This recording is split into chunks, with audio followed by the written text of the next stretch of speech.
What is going on, guys? This is Jake at That Fit Friend, and today I'm going to be doing a quick first impressions with the brand new TYR CXT-1 Trainer.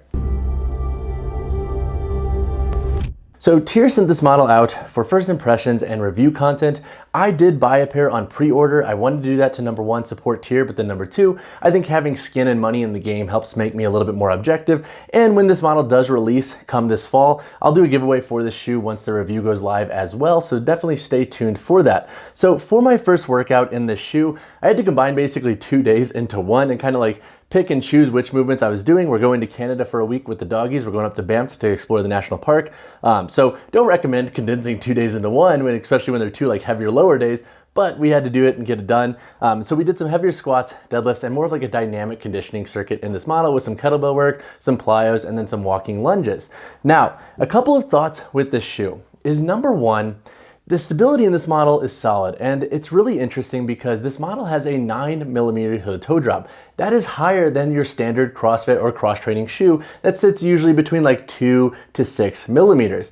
Granted, the Nano 11 and 12 both have 7mm, but I think most folks, especially in the CrossFit community, are used to something like more like 4mm, which the Metcon and older Nano models had. And so with the higher drop, I think it's going to resonate differently with different lifters and athletes. I personally really like this drop, especially for squats and lower body movements, because being a lankier dude, having a slightly beefier heel and a slightly thicker heel helps my mechanics a little bit with lower body movements. So for example, with back squats, I really like this shoe because you can feel that heel like under you, and it helps, I think, feed a little bit better into forward knee translation if you do need a little bit more drop when you are squatting and you're working to hit depth. So I personally like this heel to toe drop, and I could also see it being good for things like wall balls and stuff like that, where folks want a little bit more heel for their movement. Now, with deadlifts, it was interesting, and I had to adjust my form a little bit. Like when I pulled the first 4-plate deadlift in this shoe, I had to like realign my hips a tiny bit than what I'm used to when I pull barefoot or in lower drop shoes, because the higher drop and the slightly thicker stack height of this model did have me shift my mechanics a little bit. But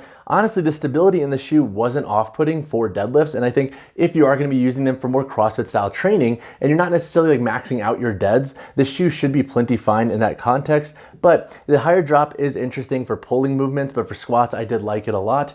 And I'm really curious to see what the athletes and community are going to think with the higher drop in this model. The second thing that I thought was really interesting about the shoe was I was curious about this foam midsole. So TYR in the shoe is using a Surge Energy foam midsole, and it's basically like their proprietary foam that they're using in this model to give its like versatility and stability.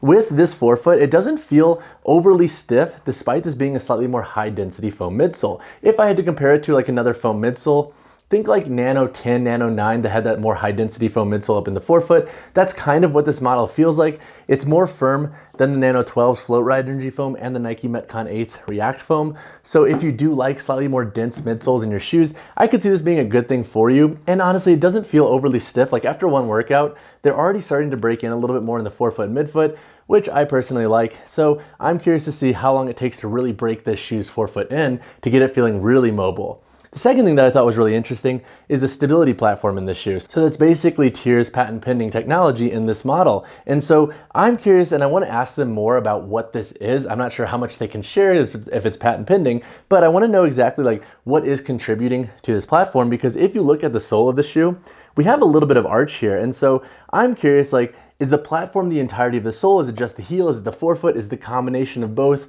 that you're getting into this one singular platform? I'm really interested in that because the stability in this shoe does feel good. So I just want to know more about that tech that's going into this model to share with you guys as I start to build out this review. Another thing that I did enjoy with this model, and I'm curious to see how others like this as well, is it has this thicker rubber outsole wrap over the forefoot. And so I like this for durability reasons and because this feels pretty dang secure with the toe guard in this model. So I'm curious to see how this holds up over time. Plus with the outsole wrap here on the medial and lateral side, it does have a like Metcon 7 and 8 vibe with that more aggressive wrap. So I don't think you're gonna have issues there with rope climbs. Granted, like I would love to test them more before I speak definitively on that, but I like the moves that TYR's making with this model's outsole to protect the upper and prolong its durability. And so I'm super stoked to continue testing this model, especially for more versatile style sessions. I do want to do some shorter runs in this shoe because it is a slightly more stable cross-training shoe. I want to know how it performs in that context, if they get uncomfortable and whatnot, because from my session today, they didn't feel super uncomfortable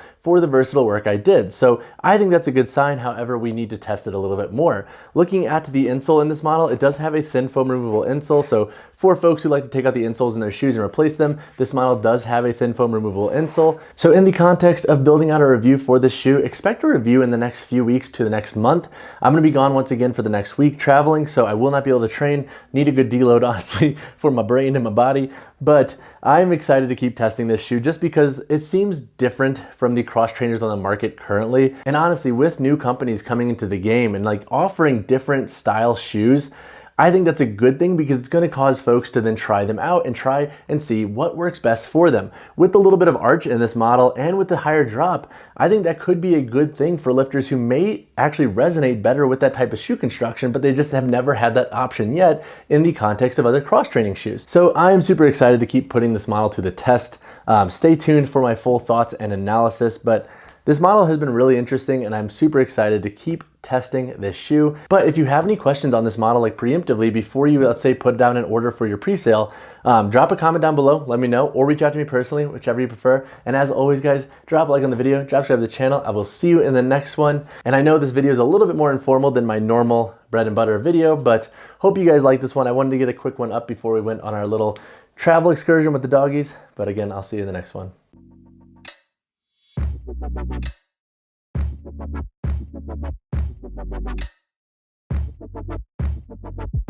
Thank you.